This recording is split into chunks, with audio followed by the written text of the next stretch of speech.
নমস্কাৰ, মোৰ আন এটা ভিডিঅ'লৈ সকলোকে স্বাগতম জনাইছোঁ। সানডে বুলি সদায় বাহিৰলৈ ওলাই যোৱা হয়। আজি ভাবিলোঁ ঘৰতে গোটেই সানডেটো কটাওঁ, সেইবুলি ঘৰতে থাকিলোঁ। তাতে আজি আলহীও আহি ওলালহি, সেইকাৰণে খুবেই ভাল লাগিলে। আজি ঘৰলৈ মোৰ ননন্দৰ ছোৱালী আৰু তাই বৰ্তাকৰ ছোৱালী দুয়ো আহি আজি ওলালহি, সেইকাৰণে দিনটো খুব ভালদৰে পাৰ কৰিলোঁ। আমি গোটেইখিনি একেলগে বহি মেলি টিভি চালোঁ, কথা বতৰা পাতিলোঁ, তাৰ লগতে মাজে মাজে ভাতো বনাই থাকিলোঁ আৰু খুব এনেদৰে দিনটো ভালদৰে পাৰ কৰি কটালোঁ। অকণমানি ল'ৰাটোৱে খুব ভাল পালে, সিও গেম খেলিলে, ড্ৰয়িং আঁকিলে, বহি পেলাই টিভিও চালে লগতে।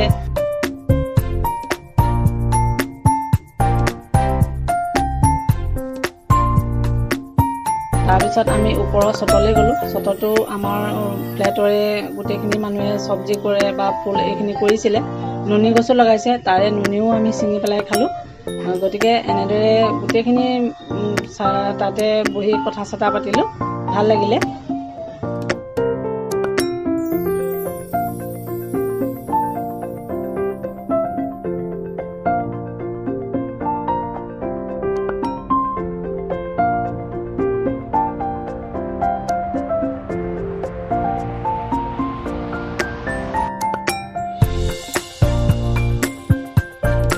সানডে বুলি আজি মই মটনেই বনালোঁ আৰু লগতে এটা নতুন বস্তু বনালোঁ, সেইটো হৈছে বেতৰ গাজ।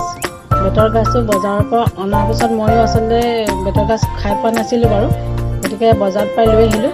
আনি পেলাই তাকে বনাই আজি সকলোৱে খাই চালোঁ। আপোনালোকৰ বাৰু খাই চাবচোন কেনেকুৱা লাগে জনাব। সেই বেতৰ গাজটো বোলে বহুত বেমাৰৰ কাৰণেও ভাল হয়। লগতে কচুৰ পিটিকাও বনাইছিলোঁ।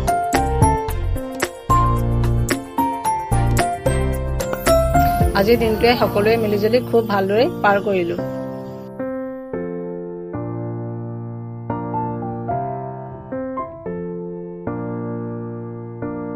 সকলোকে ধন্যবাদ জনাই মোৰ ভিডিঅ'টো আজিলৈ ইমানতে সামৰণি মাৰিলোঁ।